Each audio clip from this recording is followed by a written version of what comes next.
Super Media Runners! Welcome to Super Media Runners. We run the media to you. I'm Jarek, alone again for this week. And today we're going to be talking about a theoretical Fallout movie with the new Fallout TV show coming out next year. I cannot wait.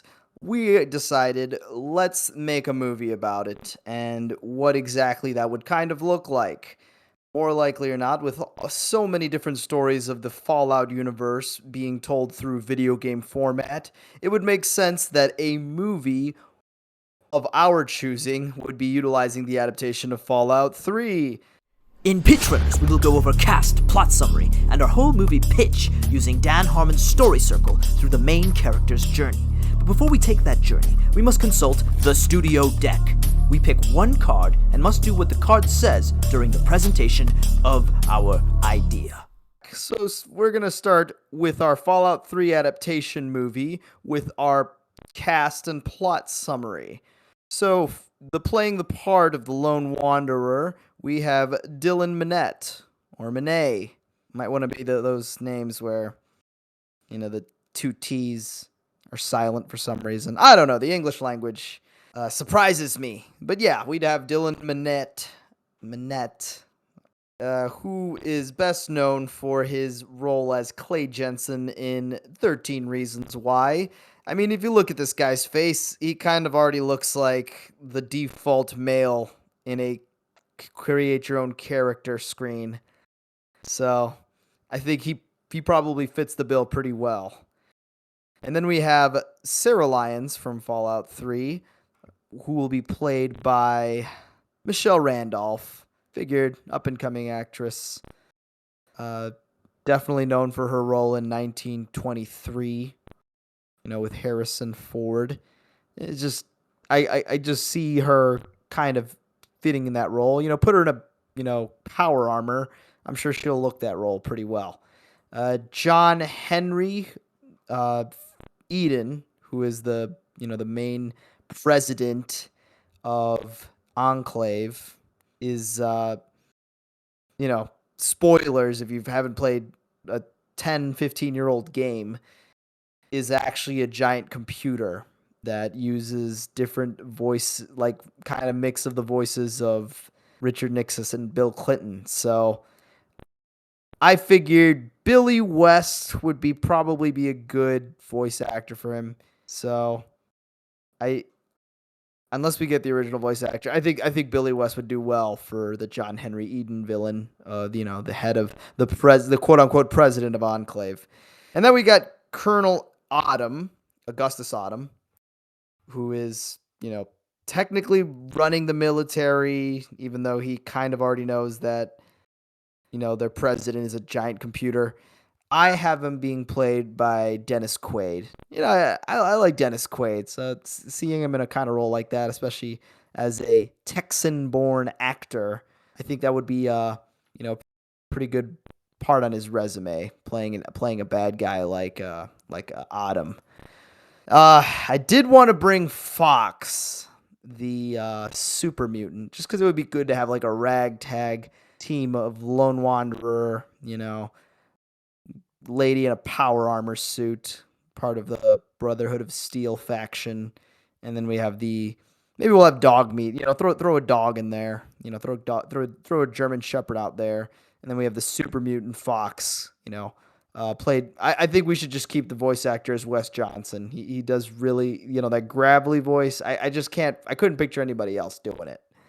So, and Three Dog, the the radio guy. I think he should be played by Shamik Moore, who also voices Miles Morales. I don't know, just put some shades on him. If you put shades on this guy, like the ones that Three Dog has, he looks just like him.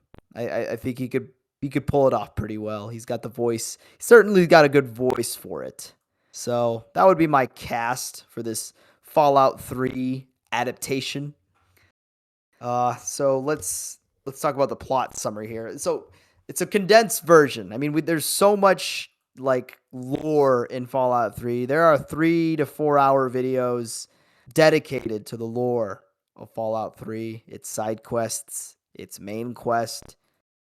all of its characters, all of its NPCs, all of its enemies, that it just, you know, it would be impossible to really get the Fallout 3 experience we would want. So I did my best to truly condense this into a movie that could, be favorable. Oh shit, I forgot about to cast the dad. Let's just make the dad, your dad of the Fallout 3. Just make him Liam Neeson. I mean, come on, he was the voice. You might as well make him the guy.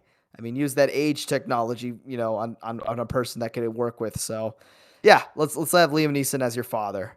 So, obviously, plot summary: the lone wanderer gets out of Vault 101 to find his dad. Turns out his dad was part of this Project Purity that is looking to purify the capital wasteland. This post-apocalyptic landscape of the remnants of Washington.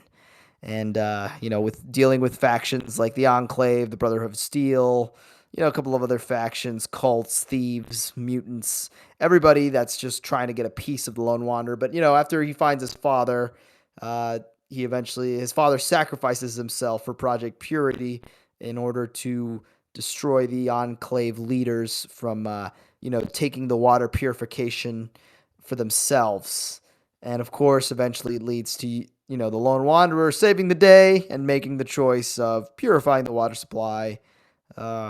Whether it's a sacrifice or not, we will go into further detail. So, that's my plot summary and cast. Let's draw the card here. We got a complete nobody. Your main character must be recasted to a complete nobody or someone that only has 1 to 2 movies, TV shows in their filmography at this time. Oh, great.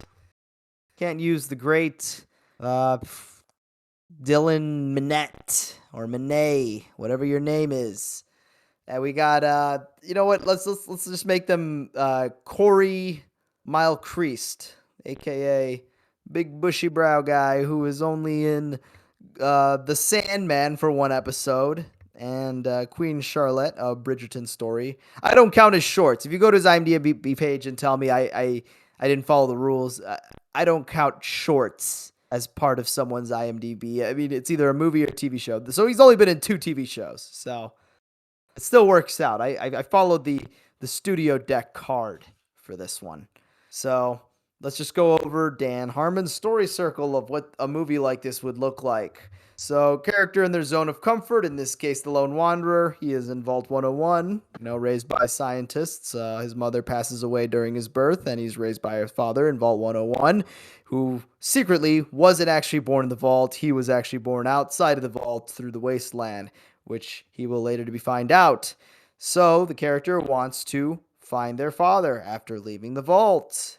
And they enter that unfamiliar situation where they venture through the capital wasteland and deal with all sorts of characters. See, I think the narrative structure of this the way it would work, and in my, in experience of seeing movies like this getting adapted, they definitely wouldn't show him being a baby, then a teen, then a little kid, teen, and then adult. And then I don't think that's how it would work. It wouldn't doing the hard flashes. I think the easiest way to do it is have him start in one of the familiar town, the town of Megaton, or with the giant atom bomb in the middle of the town. You can choose to blow it up or not, and obviously, for our character's sake, if he wants any kind of redemption from this audience that is watching this movie, he is not going to blow up that town. So, yeah, he's going to be starting there, and maybe we'll get flashes of his past, and we of him being in Vault 101, and people talking about, oh, you're a vault dweller, how was that like? And then he's just getting those PTSDs of what it was like living in the vault. So those little flashes of his past and why he's trying to find his father, who clearly is leaving these breadcrumbs of where he's been. And as you're talking to people through towns, you eventually find him. Part of the Project Purity. So he adapts to the situation. He learns about Project Purity and his father reunited with him. So he gets what he wants. He gets his father, but his father ends up sacrificing himself. So what the Lone Wanderer ends up doing is completing Project Purity. He pays a heavy price. So I think the heavy price should be, obviously he loses his father, but also maybe loses a member of his party. We have the great Sarah Lyons of the Brotherhood of Steel, a portion of it, and then we got Fox of, Super Mutant. If you're gonna have someone sacrifice themselves for this water purification system using the Gek device, which they find in their travels, then I think it would obviously be, maybe maybe in a firefight, between Colonel Adams' troops and the Brotherhood of Steel and your party of dog meat, a mutant, and you know a lady in power armor. It's this awesome battle where they eventually they comes face to face with Colonel Autumn, and it becomes this kind of battle of wits. Maybe this is where the speech parts, the references, of trying to reason with him, and maybe you're able to reason with him, and you vats him in the head. That'd be hilarious. But just something like that where it kind of creates the idea of choice. I think that's the biggest thing that a Fallout 3 movie should be talking about is choices. You make your choices based on who you are and where you've come from. So in that situation, it's you knew your father was a scientist, but you didn't realize he was doing this thing to help, you know, his fellow human beings and, mutants as well. Meanwhile, the Enclave wants to completely eradicate anybody that has a hint of radiation, whether they deserve it or not, and not just mutants. They would consider all those mutants, and just this flawed system of a false, president who is actually a disembodied voice of multiple presidents, and it's basically like an AI who's being led by this power-hungry military man, of Colonel Autumn, and how they've made their choice.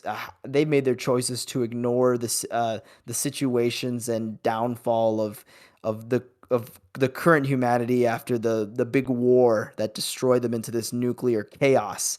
And you are that beacon of light. The lone wanderer is the beacon of light, and he makes the choice of saving everybody instead of putting that FEV in there.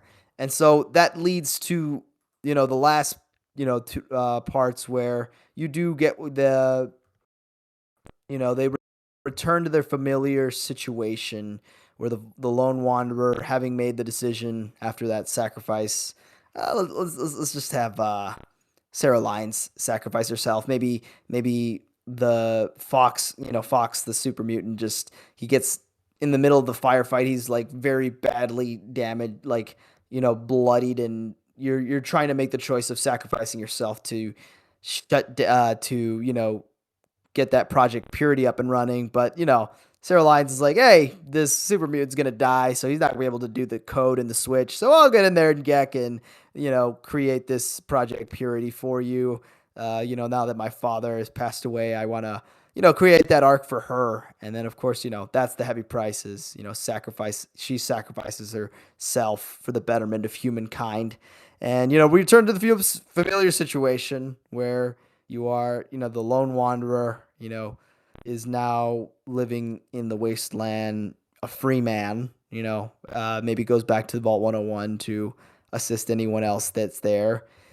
And, having changed, the lone wanderer realizes that the choices that were made by him were also choices, the choices made by, the people that he met along the way, and it creates that full circle where he fully understands, what choices mean, those critical choices that were made, and how he is going to make more choices for the betterment of humankind, for humankind, and does not want any more bloodshed and sacrifice. I think that's a good way to really close the book on a very 2.5 hour movie of this. I can imagine.